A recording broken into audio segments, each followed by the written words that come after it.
तन पावा बड़े भाग्यवान मुझसे कन पावा सुर दुर्लभ सज ग्रंथ बड़े भाग्यवान कन पावा सुर दुर्लभ सज ग्रंथ साधन धाम मोक्ष करवारा पाए ना कहीं पर लोक सुधारा साधन धाम मोक्ष करवारा पाए ना कहीं पर लोक सुधारा। और महाराज इस प्रकार से समझाते हैं, कहते हैं कि बड़े भाग्य से यह मनुष्य का जन्म मिला है, बड़े भाग्य मनुष्य बन पावा। सुर दुर्लभ देवताओं के लिए भी दुर्लभ है। देवताओं के लिए क्यों दुर्लभ है? क्योंकि देवता लोग स्वर्ग लोक में, जैसे आपको बताया था कि वहां प्रभु की लीलाएं नहीं हुई हैं। क्यों? प्रभु तो वहां सदा सदा से ही है। जन्म इस धराधाम पर लिया, इसलिए जन्मोत्सव यहाँ मनाए जाते हैं। विवाह यहाँ किया, इसलिए विवाह उत्सव यहाँ मनाए जाते हैं। और भगवत कथाएं भी यहाँ होती हैं। तो यहाँ साधन धाम, यहाँ ये साधन है, हमारे यहाँ धाम है कि इस धराधाम पर आकर के साधन है कि हम मोक्ष पा सकते हैं। स्वर्ग लोक में जाकर के मोक्ष नहीं पा सकते। और पाय न जह परलोक सुधारा, आपने ये तन पा लिया और इसके बाद भी यदि अपना परलोक नहीं सुधारा तो आपसे बड़ा कोई दुर्भाग्यशाली नहीं है। इसलिए महाराज मनुष्य का जन्म मिला है। मनुष्य का जन्म पाकर के व्यक्ति को ये तो साधन कर ही लेना चाहिए। आप घर गृहस्थी चलाएं, आप सब कुछ करें, वरना महाराज इसमें बहुत सारे विशेषण कहते हैं, बड़ा जंजाल रहता है लोगों का। कहते हैं गृह कारज नाना जंजाला, घर के कार्यों में बड़े जंजाल हमारे। अनेकों लोग कहते रहते हैं, कई बार बुढ़ापा आ जाता, उनसे कह दो। एक बार एक बाबा जी के दादा थे बूढ़े, बाहर बैठे थे दरवाजे पर और नाती को खिला रहे थे। उसी समय एक महात्मा जी निकले, तो नाती ने कहा बाबा बाबा। तो महात्मा जी ने कहा कि भैया, आपको आपका नाती कहने लगा बाबा बाबा बाबा, तो अब तो हो जाओ बाबा, छोड़ दो ना एक गृहस्थी।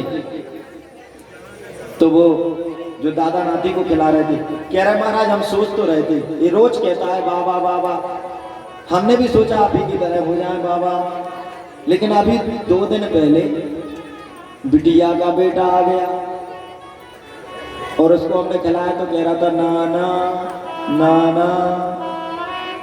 तो महाराज हमने विचार बनाया कि बनना है बाबा, तब तक दूसरा नाती कहने लगा नाना नाना। ऐसे ऐसे लोग रहते, कहते महाराज विचार तो है लेकिन क्या बताएं, ये थोड़ा नातनी की शादी हो जाए। और घर के लोग कहते बूढ़े हो गए, खटिया पे लेटे हैं, पूछो बब्बा कब जाने की हो रही है, भजन कब तक करोगे? बस भजन ही करना है। कब? थोड़ा सा नातनी का विवाह हो जाए, नाती का हो जाए, पंथी हो जाए। और घर के कह रहे कि पहले ये सटक जाए तब नातनी की विवाह करें, ऐसा नहीं विवाह में सटक जाए। कहने का मतलब बंधे हुए बंधो कीर मरकट की नाई। कीर पक्षी होता है और मरकट की तरह बंधे हुए हम लोग। कैसे बंधे हैं? लोग कहते हैं हम इन बंधनों में बंधे हैं महाराज, घर गृहस्थी के मारे टाइम ही नहीं मिलता।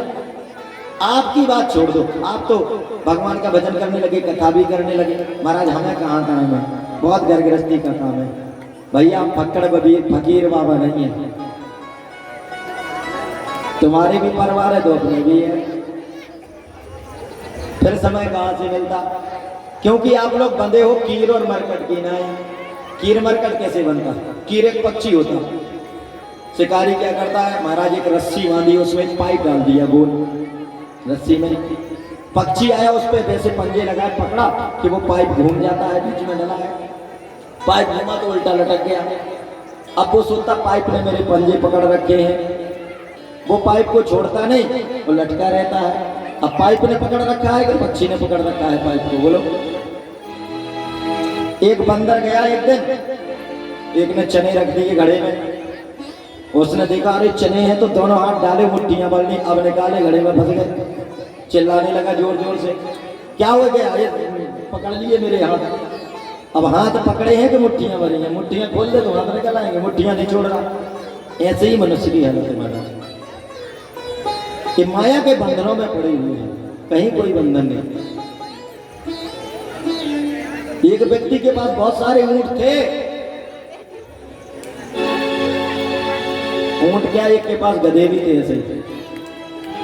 एक दिन वो ले गया और ऐसे चराते घुमा रहा था जंगल में, देर हो गई, वहीं बांध देता था नदी के किनारे। उस दिन एक रस्सी खो गई उसकी, कि महाराज अब तो परेशान, क्या करें, कैसे बांधे। तब तक एक महात्मा निकल पड़े।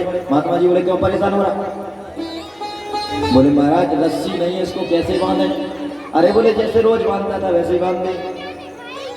महात्मा ने समझा दिया। वो गया, उसने गले में हाथ डाला जाकर के, और जैसे गांठ लगाता था वैसे बिना रस्से के गांठ लगा के और खूंटे में कर दिया। और महाराज गधे ने तो समझा के बंध गए, और सारी रात वो वैसे के वैसे ही बंधे रहे। अब जितने और बांधे थे तो उनको तो छोड़ छोड़ के निकाला, तो छोड़ क्या चला गया, और उसको छोड़ा नहीं। अब उसको डंडा मारने में लगा, वो हिले ही नहीं वहां से। कह रहा यार अच्छी बात पता, ये हिल नहीं रहा यहाँ से। सारे गधे जाने को तैयार ही निकल नहीं रहा। तब तक महात्मा जी लौट के आ रहे थे। बोले महात्मा जी बड़ा गड़बड़ हो गया। बोले क्यों।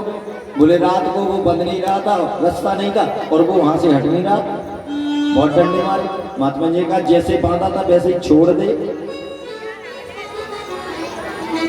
जाकर के वैसे ही एक्टिंग कर दी, न पहले रास्ता था न बाद में, वो गधा तुरंत चलने लगा।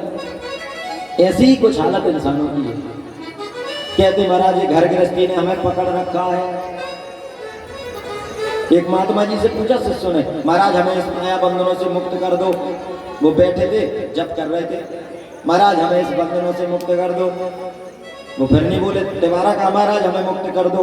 बाबा जी दौड़ते दौड़ते गए, पीपल की एक जड़ थी, पकड़ के खड़े हो गए जोर से। बोले भैया हमें इस पीपल की जड़ से छुड़ाओ, जल्दी इससे मुक्त कराओ, इससे मुक्त कराओ। वो बोले महात्मा जी तुम पकड़े हो, छोड़ दो, अभी छूट जाओगे 1 मिनट में, तुमने दौड़ के पकड़ लिए, कह रहे इससे छुड़ाओ। बोले अरे भैया छूट नहीं रही है। अरे बोले बाबा जी छोड़ तो दो। बोले लो ये छोड़ दिए। बोले बेटा समझ में आया, मैंने पीपल पकड़ रखा था कि पीपल ने मुझको। ऐसे ही तुम लोग पकड़े बैठे हो, तुम्हें कोई नहीं पकड़ के बैठा है। ये मेरी पत्नी है, मेरे बच्चे हैं, मेरे भाई है, ये बहन है, ये मेरे भौजाई है, ये मेरे रिश्तेदार है, ये मेरा इतना बड़ा है कि सारे के सारे रिश्ते नाते नहीं, लेकिन सब में उस परमात्मा का वास देख करके और उसके अनुसार जिस दिन चलने लगोगे, जीवन में जो भी हो एक बार मन में बिठा लो कि जो भी होता है ईश्वर अच्छे के लिए करता है।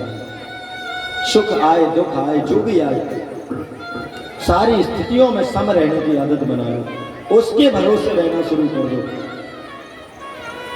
जीवन के सारे संकट टल जाएंगे।